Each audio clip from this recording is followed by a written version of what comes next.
लेकिन झड़ गया है। हमरा रोके के रहे तो मालूम नहीं। कुंजन जी हाँ बाल झाड़ा नहीं है, गिर गया है ऐसे। हम चाहेंगे कि आरती ला दीजिए शर्मा जी। हाँ प्यारा से वो आरती आप सब जो भी भैया नजदीक आना चाहिए है ना, मन है क्या बोला है आप लोग भी आ जाइए। एक मिनट ऊपर से उठ के है ना वो। ए सोनू जी, सोनू भैया आप क्या कीजिए, जब यहाँ यहाँ यहाँ आरती भजन स्टार्ट हो रहा है तब तक वहाँ चले जाइए दरबार में। वहाँ माता है ना, प्रतिमा है ना, वहाँ थोड़ा दिखा उखा कर तब लेकर आइए। कहाँ के लड़का बा कहाँ चश्मा पहने तो अभी आरती भजन स्टार्ट नहीं हुआ तो अभी दिखाए कहाँ आगे अब है ना, आगे है ना। ये बताओ कि एक गर्मी के मौसम में आई रात में तू करिया चश्मा पहनले बड़ा, लाइट लग गया है तो लाइट ले लो तू, लगी ना। आई भैया आरती सब लोग को दिखा दी। चलिए भैया क्या आइए, चलिए कुछ जी आरती स्टार्ट कीजिए। आइए आप लोग भी घुमा दे, खड़े हो जाइए वहाँ से, आइए खड़ा हो जाए। कि गैया के अरे घिउआ ये मैया कपूर के हो पातिया। मीठा मीठा ताली बजाओ लोग, मीठा मीठा। चाचा जी मोबाइल बगली में रख लीजिए, मोबाइल बगली में रख लीजिए और ताली बजाइएगा थोड़ा थोड़ा, ठीक है। तो गैया के घिउआ ये मैया कपूर के हो पातिया। गैया के अरे ताली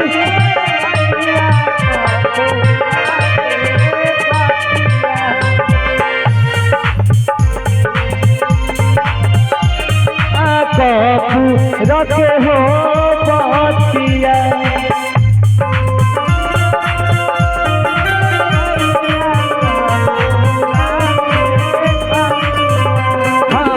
कंचना के भैया भैया करना हो रतिया।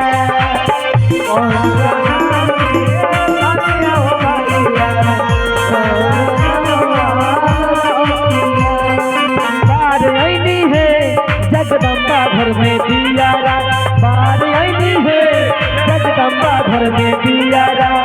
बार आईनी बार आईनी बार आईनी है, बार आईनी बार आईनी बार आईनी है जगदम्बा घर में दियारा। बार आईनी है जगदम्बा घर में दियारा।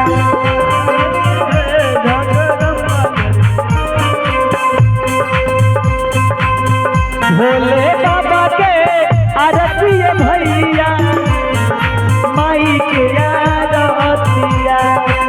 भोले बाबा के आरती भैया गौरा माई के आरतिया। कंचना के धरिया भैया करना हुआ रतिया।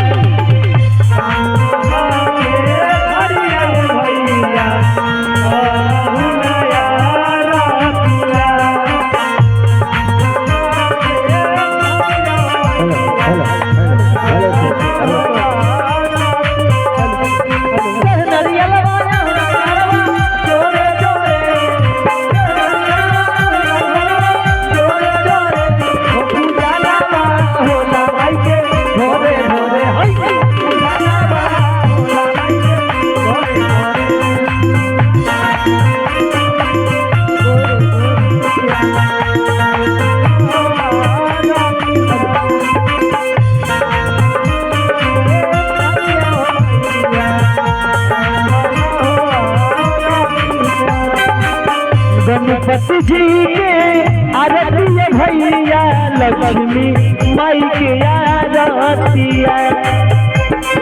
हेलो हेलो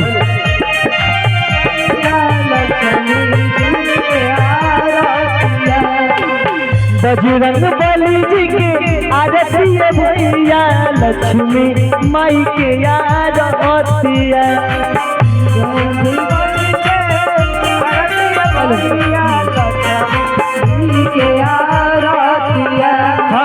कंचना के धरिया भैया करना हो रतिया।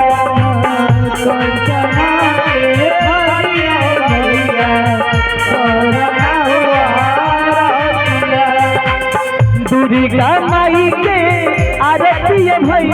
भगवती माई के आरतिया दुर्गा माई के आरतिया भैया भगवती माई के आरतिया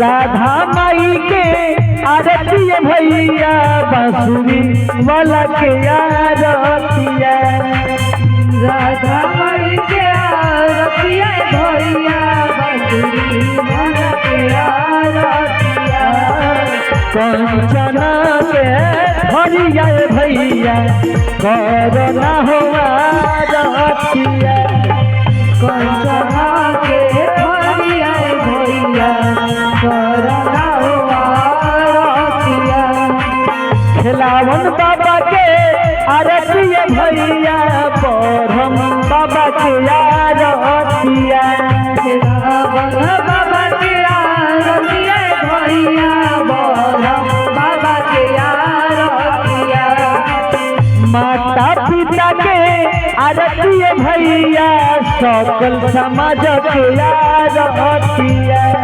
माता पिता के आरतिया भैया आरतिया कंचना के हरिया भैया करना हो